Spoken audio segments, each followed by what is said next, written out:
और आज वीडियो बनाने का मतलब मेरा सिर्फ ये है कि जिन बहनों को फॉर्म भरना नहीं आ रहा है उनके लिए ये वीडियो है। और आप कहेंगे कि किस चीज़ का फॉर्म, तो आप लोग जानते हो कि 2 साल से जो LUCC बहुत चर्चित मुद्दा है, ये तो सबके जुबान पर है और सबको याद भी होगा। सभी बहनें इससे ग्रसित भी हैं और कस्टमर भी, मैं ये कहूँगी कि कई कस्टमर ऐसे हैं जिन्हें इसके बारे में कुछ भी पता नहीं है और उनके एजेंट भी सोए हुए हैं। क्योंकि मुझे कुछ मेरे मायके से ही आए थे कॉल, तो कह रहे थे कि हमें इस बारे में कोई जानकारी नहीं है, ना हमारा एजेंट हमें कुछ बता रहा है। तो इसलिए मैं ये वीडियो बना रही हूँ कि ताकि आप, अगर आपका एजेंट नहीं कर रहा है तो आप खुद अपने पैसों के लिए जागो और अपने एजेंट से कहो कि आपकी पासबुक की फ़ोटोकॉपी उन्हें दे दें, फर्स्ट और लास्ट पेज की, क्योंकि यही उसमें डॉक्यूमेंट में लगना है। तो इसलिए आप अपने जो एजेंट हैं उन्हें कहिए कि हमें हमारी पासबुक की, जो LUCC की जो पासबुक थी, इस तरह से पासबुक है ना ये, तो इस तरह की पासबुक जो LUCC की थी, तो इसका हमें वो दे दें, क्या फर्स्ट या बुक ही दे दें तो अच्छी बात है। नहीं देते हैं तो उन्हें ये कहिए कि इस फ्रंट पेज की यहाँ से और यहाँ तक की, ये पेज की और ये लास्ट जहाँ पे आपकी एंट्री और की है, उस पेज की फ़ोटो करके दे दें हमें, है ना। फ़ोटो को या फ़ोन में निकाल के दे दें, फ़ोन में वो व्हाट्सअप कर सकते हैं, उसे भेज दें जहाँ तक आपने LUCC में पैसा जमा किया है। जैसे अक्टूबर तक की मेरी किस्त हो रही है तो मैं ये वाला पन्ना दिखाऊंगी ना, तो ये चीज़ें आप उनसे मांग सकते हो।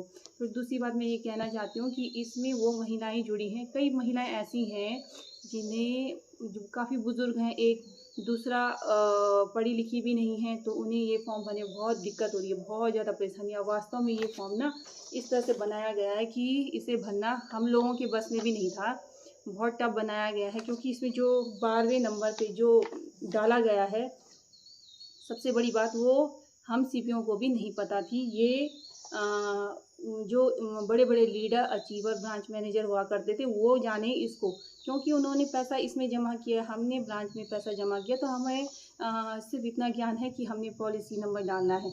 लेकिन कहा जा रहा है कि सिर्फ यही नंबर यहाँ पड़ेगा, जितने फॉर्म भरेंगे यही नंबर डालेंगे। तो इसका मैं आपको डिटेल मेंशन करूँगी, डालूँगी, बताऊँगी मैं। तो अभी मैं एक एक करके स्टेप बाय स्टेप आपको पूरा डिटेलिंग इसका बताऊँगी।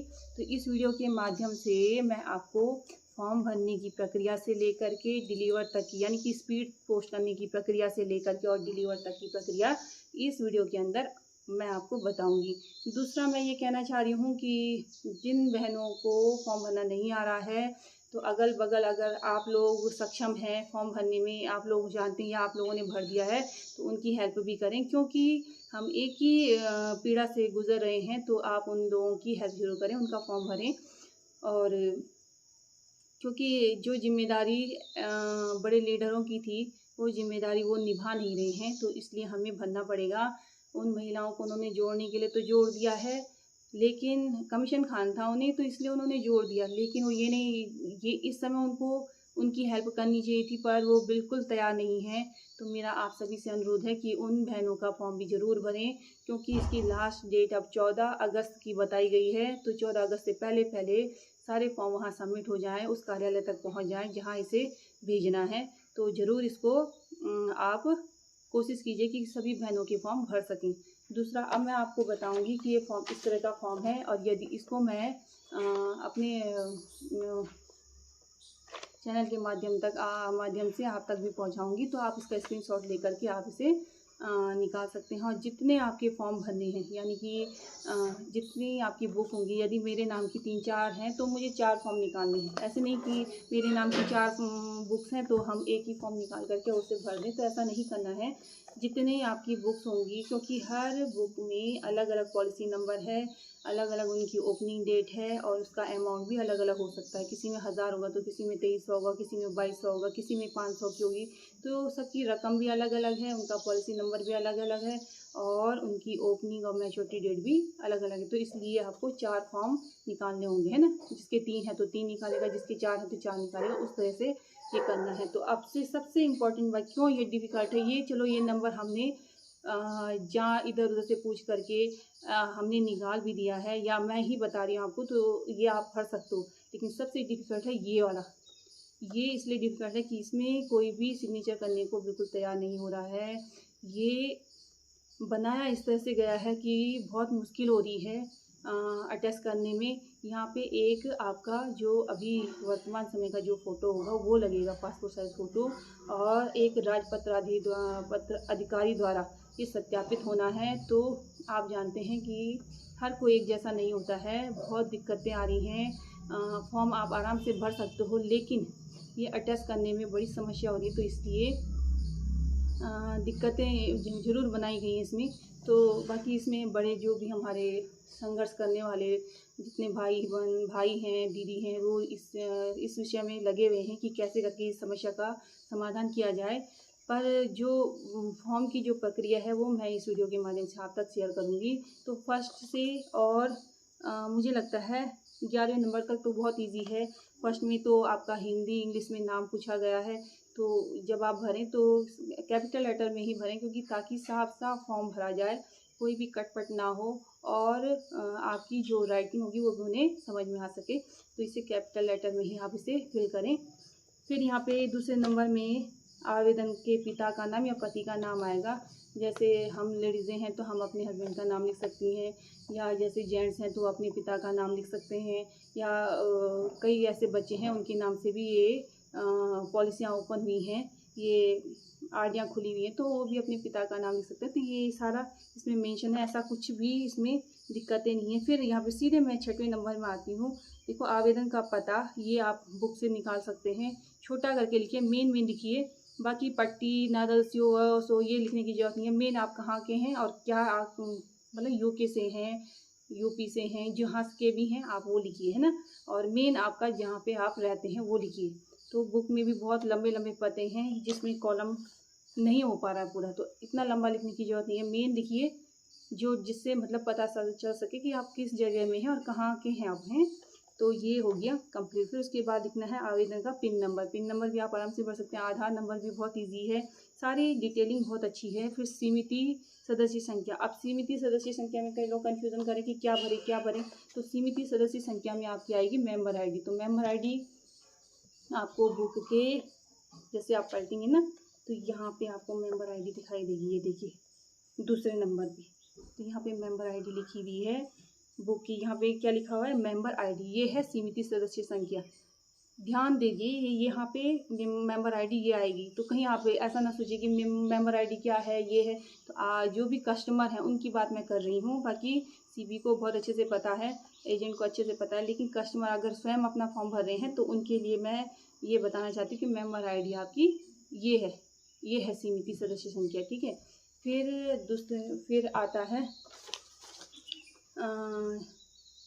आवेदन का मोबाइल नंबर, यानी कि कस्टमर का मोबाइल नंबर जिसके पैसे लगे हुए हैं, ठीक है। फिर बैंक है 8वें नंबर में। बैंक यानी कि अगर मेरा SBI बैंक है तो उसमें जो अकाउंट होगा वो मुझे यहाँ पे मेंशन करना 8वें नंबर पे। वैकल्पिक बैंक का नाम, यानी SBI है, HDFC बैंक है, या पंजाब नेशनल बैंक है, जो भी बैंक आपका है वो उसका नाम वहाँ पे आएगा 9वें नंबर पे। 10वें नंबर पे बैंक की शाखा। अब शाखा देखिए, SBI की कई शाखाएं हैं, श्रीनगर में है, कोटद्वार में है, देहरादून में। तो आप अपनी क्षेत्र को जरूर इसमें ऐड करें, ठीक है ना। वैकल्पिक बैंक की शाखा यानी श्रीनगर होगी तो श्रीनगर लिखेंगे, कोटद्वार होगी तो कोटद्वार लिखेंगे, देहरादून होगी तो देहरादून लिखेंगे, जहाँ आपकी है वहाँ लिखेंगे, ऋषिकेश वाले ऋषिकेश लिखेंगे। तो ये चीज़ें आएंगी। फिर वैकल्पिक बैंक का IFSC कोड। अब IFSC कोड क्या है, जो आपकी पासबुक होगी, बैंक की जो पासबुक होगी, उस बैंक की पासबुक के नीचे से, अकाउंट के नीचे से, जो अकाउंट नंबर है उसके नीचे से या वहीं पे फ्रंट पेज में ही आपको IFSC कोड दिखाई देगा, वो आपको भरना है। अब आती है 12वें नंबर की बात, सबसे इम्पोर्टेंट है ये हमें भी नहीं पता था, हमें भी इसमें परेशानी हो रही थी कि क्या करें। वैसे मेरे हिसाब से तो यहाँ पे पॉलिसी नंबर आना चाहिए था, लेकिन जब सभी कह रहे हैं कि सिर्फ वही आएगा जहाँ पे ये लीडर, अचीवर, ये ब्रांच मैनेजर पैसा जमा किया करते थे। एक अकाउंट है जो पंजाब नेशनल बैंक का है, तो उसे आप ज़रूर, मैं बोलती हूँ, आप ज़रूर रिकॉर्ड कीजिएगा। 21961132000224। तो ये इसका IFSC भाई, ये आपका पंजाब नेशनल बैंक का एक अकाउंट है जिसको आपको कहाँ पे मेंशन करना है, 12 में। इसे मैं दोबारा रिपीट कर रही हूँ, ये पंजाब नेशनल बैंक का है। PNB करके डैश मार के आप लिखिए 2196113200022224। ये इसका अकाउंट नंबर है। फिर इसमें IFSC कोड है, पंजाब नेशनल बैंक का IFSC कोड, इसी अकाउंट का 219610। तो ये आप अच्छे से मेंशन कर लीजिएगा। फिर आया अवशेष जमा धनराशि, यानी कि 13वें नंबर पे है। आपके बुक में अक्टूबर तक की किस्त गई है, जब तक की किस्त गई है वहाँ तक जितनी आपकी धनराशि बनती है, यानी अगर आपकी 50,000 धनराशि बनती है तो आप 50,000 लिखेंगे, जैसे है ना। तो वही चीज़ आपने लिखनी है जो आपका लास्ट अमाउंट गई हुई है ना। तो इसकी लास्ट अमाउंट जो जा रखी है तो मैं यहाँ पे वही लिखूँगी, ठीक। फिर 14 नंबर पे आता है कि जमा की गई राशि का प्रकार, यानी RD है, FD है, बचत खाता है, या कुछ भी है। जैसे आयुष्मान वाला क्या कुछ ऐसी योजनाएं भी थी, तो मेरी तो थी नहीं, मेरी तो RD ही थी, तो इसलिए मैंने RD लिखा है। तो आप भी उस हिसाब से लिख सकते हैं। RD 3 साल की, 5 साल की, किस तरह से 7 साल की, जो भी आपकी है वो आप यहाँ पे मेंशन करेंगे। फिर 15वें नंबर पे आते हैं जमा धनराशि का दिनांक, यानी कि आपने जो धनराशि जब आपने ये RD खोली होगी तो इसमें ओपनिंग डेट पड़ी हुई है, इसमें ओपनिंग डेट पड़ी हुई है, वो आपको यहाँ पे मेंशन करना है। फिर मियाद पूरी होने की तिथि, यानी कि मैच्योरिटी डेट, तो मैच्योरिटी डेट आपने वही डालनी है जो बुक में, ठीक।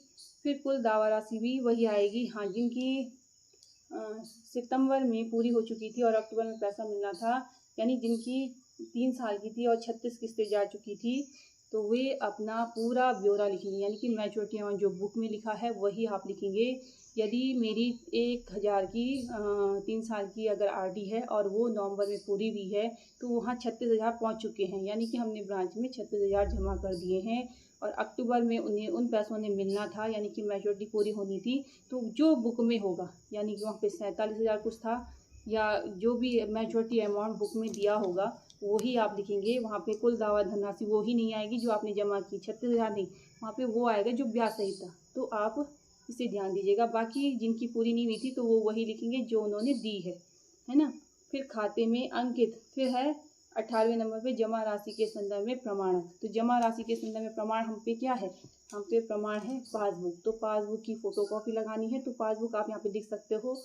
तो पासबुक, रसीद वगैरह हम पे ये प्रमाण है कि हमने जमा किया है। हमारे पास रसीद भी है, जब हमने वहाँ गए होंगे तो हमने रसीद में मेंशन किया हुआ है कि हमने इतना पैसा पे किया है, तो ये हम पे प्रमाण है। तो 18वें नंबर पे आप पासबुक लिख सकते हैं, रसीद लिख सकते हैं। देखिए उनकी फ़ोटोकॉपी लगाना बहुत ज़रूरी है। यदि रसीद भी लगाते हो, लिखते हो, तो रसीद की फ़ोटोकॉपी लगा देना। और जिनके पास पासबुक नहीं है उनके लिए रसीद, और जिनके पास पासबुक है तो इसमें एंट्री पूरी हो रखी है, आप उसे लगा सकते हो। कई बहनों का सवाल ये भी है कि हम लोगों की बुक तो एंट्री हुई ही नहीं है, तो मैं बहनों उनको ये कहूँगी, अगर आपकी पासबुक में एंट्री नहीं है तो आपके पास जो बुक होती थी जिसमें आप अपने कस्टमर के अमाउंट और कस्टमर का नाम लिख करके आप जमा करने जाते थे ब्रांच में, तो आप उसकी एक फ़ोटोकॉपी निकाल के लगा सकते हो और रसीद लिख सकते हो, है ना। पासबुक भी लिखिए और रसीद भी लिख सकते हो, क्योंकि वो उसका प्रमाणक है कि हमने इसमें पे किया है और इतने महीने तक किया है ना। फिर है खाते में अंकित नॉमिनी का नाम, तो ये बुक में ही नॉमिनी है, आप उसका नाम यहाँ पे कीजिएगा। तो 19 नंबर पूरे होते हैं, ठीक। तो ये पूरा डिटेल मैंने आपको बता दिया है। अब रहा इसमें क्या क्या दस्तावेज संलग्न करने हैं। सबसे पहले ये वाली पासबुक जो मैंने पहले फर्स्ट में ही बता दिया था, इस पासबुक का फ्रंट पेज ये, और इसका ये लास्ट वाला पेज आप इसमें लगाएंगे, ये अक्टूबर तक की है ना। तो ये वाला फ्रंट पेज और लास्ट पेज आप इसमें ज़रूर लगाना। जैसे ये किया हुआ है, इसमें गलती ये भी है कि इसने फ्रंट का ऊपर का तो निकाला, लेकिन यहाँ पे उसने निकालना भूल गया था। तो इस तरह से आपने एक ही पन्ने में निकालना है। फ्रंट में ये पूरा ऊपर का ये आपको निकालना है, और क्योंकि जब मैंने किया था तो उसने गलती से ये ऊपर ही ऊपर, यानी इस वाले हिस्से को तो निकाला लेकिन ये नहीं निकाला, तो आपको यहाँ से यहाँ तक पूरा निकालना है, ठीक। फिर ये लास्ट वाला जहाँ पे हमने अक्टूबर की डेट डाली हुई है, ये वाला। तो एक ही पन्ने में निकालना, अलग अलग नहीं, इसी पन्ने में निकालिए। आप फ्रंट में निकालिएगा, पीछे नहीं, है ना। तो इसी में निकालना है। तो ये हो गया कंप्लीट। तो पहला ये डॉक्यूमेंट जमा करना, फिर आधार कार्ड की प्रति, यानी कि आपकी जो आधार कार्ड है उस आधार कार्ड की एक फ़ोटोकॉपी करके इसमें लगाना है। पैन कार्ड की प्रति, पैन कार्ड की भी आपने इसमें फ़ोटोकॉपी लगानी है। बैंक पासबुक, यानी कि जो आपका बैंक, जो आपका SBI का जो भी है, जहाँ पे आपको जिसमें जिस बैंक खाते में आपको पैसा वापस चाहिए उस बैंक की फ़ोटोकॉपी लगानी है, आगे वाली, है ना। और जिसके पास बैंक पासबुक नहीं है तो वो रद्द चेक भी लगा सकता है अपना, ताकि उसमें पूरा डिटेल दिखाई जा सके, लेकिन रद्द मूल होना चाहिए, उसकी कॉपी नहीं लगेगी, है ना। अच्छा, तो ये सारी चीज़ें हो चुकी हैं। बाकी नीचे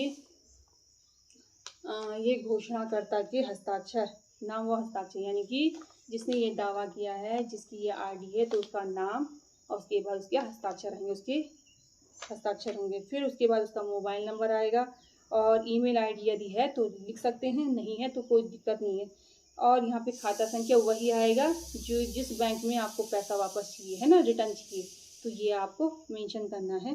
तो यहाँ पे जो आप वैकल्पिक बैंक का जो खाता संख्या ये है ना 8वें नंबर में, तो यहाँ पे जो खाता संख्या आप भरेंगे तो वही यहाँ पे आएगा, है ना। जो खाता संख्या 8वें नंबर में आप भरेंगे वही खाता संख्या नीचे आएगा। तो ये आपका पूरा क्लियर हो चुका है, ये कैसे भरना है, क्या भरना है, ये सारी चीज़ें मैं आपको बता चुकी। तो फॉर्म के साथ ये सारे डॉक्यूमेंट आपको सबमिट करने हैं। ये सबमिट करने के बाद अब आती है डिलीवर की बात। तो सबसे पहले एक लिफाफा, यानी कि आप ले सकते हो बाज़ार में 2-3 रुपये का, 5 रुपये का ऐसा आ रहा है, कहीं पे 3 का है, कहीं पे 5 का है। तो आप उसे ले करके, पता मैं इसमें डाल दूँगी, तो उसे आप इसमें इस पते में डाल करके अपना साइड से नाम डाल के अपना पता, अपना पिन कोड और नीचे से मोबाइल नंबर डालना ज़रूर, क्योंकि वो ज़रूरी है। कुछ भी बात होती है तो वो फ़ोन कर सकते हैं और इससे आपको इन्फॉर्म दे सकते हैं, ठीक है। तो दूसरा, अभी मैं आपको वीडियो दिखाऊंगी। तो जब हम वहाँ वो जमा करने जाएंगे पोस्ट ऑफिस में, तो आपको इस तरह से रिसीविंग मिलेगी, है ना। तो इस रिसीविंग को आप अपने पास तब तक संभाल के रखिए जब तक आपको भुगतान नहीं मिल जाता, ठीक है। जब तक आपकी डिलीवर मतलब आपके फॉर्म वहाँ तक नहीं पहुँच जाते जहाँ आप भेजना चाहते हैं, तो इसको आप ज़रूर संभाल के रखिए। और मैं आपको एक बात और कहूँगी, जब आप ये फॉर्म को भर रहे हैं और अटैच करके बिल्कुल फिट फुल कर देते हैं, तो इसकी एक फ़ोटो ज़रूर खींच लें, या इसकी एक फ़ोटोकॉपी रख लें। फ़ोटोकॉपी नहीं रखते हैं तो फ़ोटो ज़रूर खींच लें, ताकि भविष्य में यदि आपको प्रमाण देना पड़े कि आपने दावा किया था या नहीं, तो वो आपके पास सबूत के तौर पे होगा। तो इसकी ज़रूर फ़ोटो खींच लें, भरने के बाद, खाली नहीं, भरने के बाद और अटैच करने के बाद, है ना। यहाँ पे सत्यापित जब आपकी फॉर्म हो जाएगा, तो इसको लिफाफे के अंदर डालने से पहले आप इसकी एक फ़ोटो ज़रूर ले लें, है ना, या फ़ोटोकॉपी कर लें। तो ये आप ज़रूर कीजिएगा। और वीडियो बहुत लंबा हो रहा है तो इतना आज मैं अभी आपको बता रही हूँ। कल मैं फिर आपको इसकी डिटेलिंग के बारे में आगे बताऊँगी। तो ये भी मैं आपको कल इसके बारे में विस्तार से बताऊँगी कि आपने यहाँ कितने का ये पड़ रहा है, क्या पड़ रहा है, क्योंकि वीडियो बहुत लंबा हो रहा है। तो आज के लिए इतना ही, मिलते हैं फिर, तब तक के लिए राधे राधे।